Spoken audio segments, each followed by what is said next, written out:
जय जय शङ्कर हर हर शङ्कर जय जय शङ्कर हर हर शङ्कर जय जय शङ्कर हर हर शङ्कर जय जय शङ्कर. அத்வைத்தம் தெய்வத்தின் குரல் 4ஆம் பாகம். போர் தீர்ந்து அமைதி காண. துவைத விசிஷ்டாத்வைதங்களில் ஜீவாத்ம பரமாத்மாக்கள். துவைதமாகவே நினைக்க பழகப்பட்டுவிட்ட நம்மில் எவருக்கும் தோன்றக்கூடியது சர்வசக்தனும் சர்வஞனுமான பரமாத்மா வேறேதான், அல்பசக்தனும் கிஞ்சித்ஞனுமான அதாவது சிற்றறிவினனுமான ஜீவாத்மா அவனுக்கு வேறேதான் என்ற எண்ணமே. இவர்களை முறையே பேருயிர் சிற்றுயிர் என்றும் சொல்லுவதுண்டு. இப்படி ஒருவருக்கொருவர் மலைக்கும் மடுவுக்குமாக வித்தியாசமாயுள்ள 2 பேர் நிச்சயமாக இரு வேறு ஆசாமிகளாகத்தான் இருக்க வேண்டும் என்று தோன்றும். இதுதான் மத்வாச்சாரியார் பிரச்சாரம் செய்த துவைதம். பரமாத்மாவும் ஜீவாத்மாவும் இரு வேறு வியக்திகள் என்ற அபிப்பிராயத்தை கொண்டதால் துவைதம் எனப்படுகிறது. ஒரு குயவன் தனக்கு முற்றிலும் வேறாக பானை என்ற ஒன்றை பண்ணி போடுகிற மாதிரி பரமாத்மா ஜீவாத்மாவை அடியோடு வேறு வஸ்துவாக பண்ணிவிடவில்லை என்றும், உடம்பை உயிர் இயக்குகிற மாதிரி ஜீவனின் உயிரை அதற்கும் உயிராக, அதாவது உயிருக்கு உயிராக என்கிறோமே அப்படி இயக்கும் அந்தர்யாமியாக அவன் இருக்கிறான் என்றும் ராமானுஜர் சித்தாந்தம் செய்தார். இதைத்தான் விசிஷ்டாத்வைதம் என்பது. அவரும் இந்த ஜீவாத்மாவானது பரமாத்மாவை துவைதமாக பிரிந்திருந்து பக்திதான் பண்ணி கொண்டிருக்க முடியுமே தவிர அந்த பரமாத்ம தத்துவத்திலேயே ஜீவன் பிரிதர அத்வைதமாக ஒன்றிவிட முடியாது என்றுதான் மோக்ஷ நிலையை துவைதமாக டிஃபைன் செய்திருக்கிறார். சரி, இங்கே எல்லாம் ஜீவாத்மா என்று சொல்வதிலே ஆத்மா என்பது என்ன? ஜீவனின் நிஜமான உள் உண்மை தத்துவம் எதுவோ அதுதான். இது மனஸ் இல்லை, அந்த கரணம் இல்லை என்பதை துவைதிகள் உள்பட எல்லா சித்தாந்திகளும் ஒப்புக்கொள்கிறார்கள். எதிலும் பட்டுக்கொள்ளாத சாட்சி என்று ஒன்றை சொல்கிறார்கள்.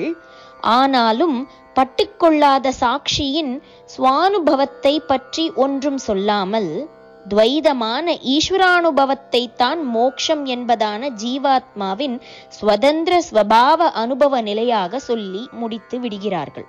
ஜீவனின் நிஜ ஸ்வரூபமும் ஈஸ்வர ஸ்வரூபமும் சாஸ்வதமாக வேறேதான் என்கிற துவைதிகள் விஷயத்தில் ஜீவாத்மா பரமாத்மா என்ற 2 தினுசு ஆத்மாக்களை சொல்வதற்கு அதிக விளக்கம் அவசியமில்லை. மோக்ஷத்தில் ஆத்மாவின் நிஜஸ்வரூபத்தில் இருக்கும் போதும் அவர்களுடைய ஜீவன் அல்ப சக்தன் என்றே முடிந்து போகிறான். இல்லாவிட்டால் இவன் எதற்காக மோக்ஷத்தில் ஈஸ்வரனுக்கு சேவை செய்து கொண்டிருக்க வேண்டும்? ஈஸ்வரனும் மகாசக்தன் என்பதோடு முடிந்து போகிறான். அந்த சக்திக்கு ஆதாரமாகவும் ஆனாலும் சக்தியை காட்டுவது என்ற துவைத காரியம் இல்லாததால் செயலற்ற ஒரே சாந்தமாகவும் உள்ள சத்தியம்தான் அவனுடைய நிஜஸ்வரூபம் என்கிற வரைக்கும் அவர்கள் போவது இல்லை.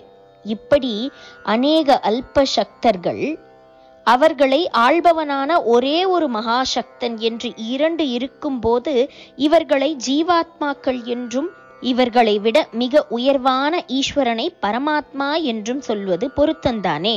சகல ஆதார சகல காரண நித்திய சுத்த முக்த சச்சிதானந்த பிரம்மம் என்பதே அவர்களுக்கு ஈஸ்வரன்தான்.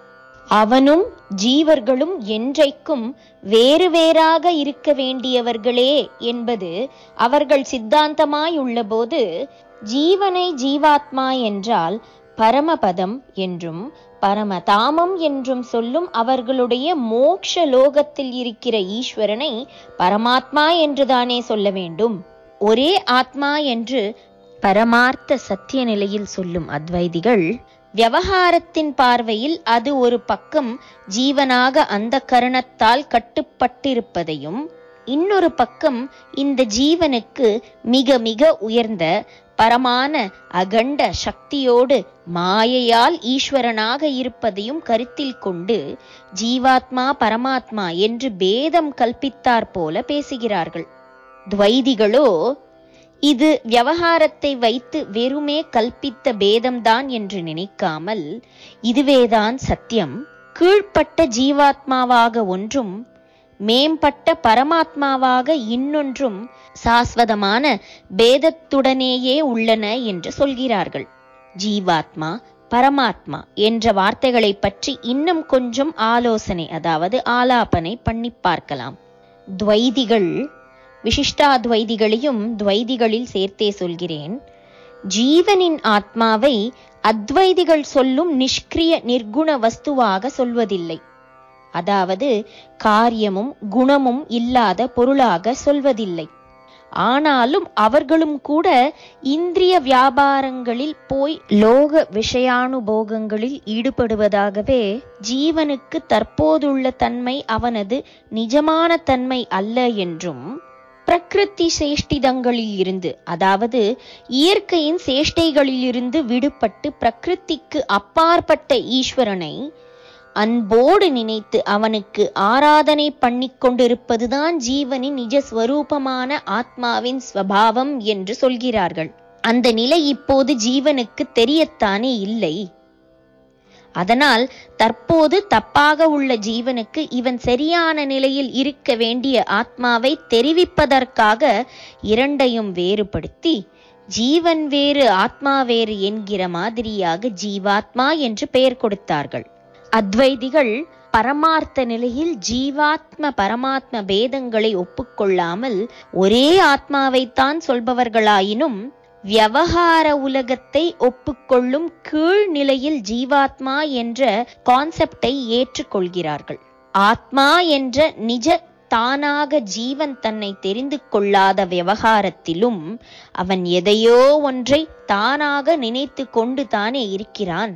அதை ஜீவாத்மா என்று சொல்லிவிட்டு போவோம் என்று ஒப்புக்கொண்டு இருக்கிறார்கள். தொடர்பு கொண்ட இரண்டு வஸ்துக்கள், ஜீவனும் ஆத்மாவும் ஒன்று என்றால் ஜீவபாவத்தில் இருப்பதும் ஆத்மாவாக இருந்து கொண்டிருக்கும் நிலையும் ஒன்று என்றால் அப்போது ஜீவன் என்றோ ஆத்மா என்றோ ஒன்றை மட்டும் சொன்னால் போதும். இரண்டையும் சேர்த்து ஜீவாத்மா என்று சொல்ல வேண்டியது இல்லை. வேடிக்கையாக தோன்றலாம், சேர்த்து சொன்னதாலேயே இரண்டையும் பிரித்து காட்டினதாக ஆகிறது. பால் பாயசம் என்று சொல்கிறோம், பாலே பாயசம் இல்லை. அதிலே பாலுக்கு வேறாக என்னமோ சர்க்கரை கிக்கரை சேர்த்து அதன் இயற்கையான தன்மையை, அதாவது நிஜஸ்வரூபத்தை வேறே மாதிரி மாற்றி அதன் இயற்கை ருச்சியை கூட்டி பாயசம் என்று இன்னொன்றை பண்ணி இருக்கிறது. அதனால் பால் பாயசம் என்று சொல்கிறோம். பாலும் சர்க்கரையும் போல வேறாக இன்றி பாலும் மில்க்கும் ஒன்றேதான். பாலுக்கே க்ஷீரம் என்று பெயர் இருக்கிறது. இப்படி ஒரே வஸ்துவை இரண்டு வார்த்தைகள் குறிக்கும் போது இரண்டையும் சேர்த்து பால் மில்க், பால் க்ஷீரம் என்று சொல்வது உண்டா? ஜீவாத்மா என்ற வார்த்தை சமாச்சாரமும் இதிலிருந்து புரிகிறது. ஜீவனும் ஆத்மாவும் ஒரேடியாக சம்பந்தமே இல்லாதவையாயிருந்தாலும் ஜீவாத்மா என்று சேர்த்து சொல்ல முடியாது. பாலோடு சம்பந்தப்படுகிறவற்றை தான் பால் பாயசம், பால் போளி, பால் சாதம் என்று சொல்ல முடிகிறதே தவிர அதோடு சம்பந்தப்பட முடியாத ரசம், மோர் முதலியவற்றோடு சேர்த்து பால் ரசம், பால் மோர் என்று சொல்ல இடம் இருக்கிறதா?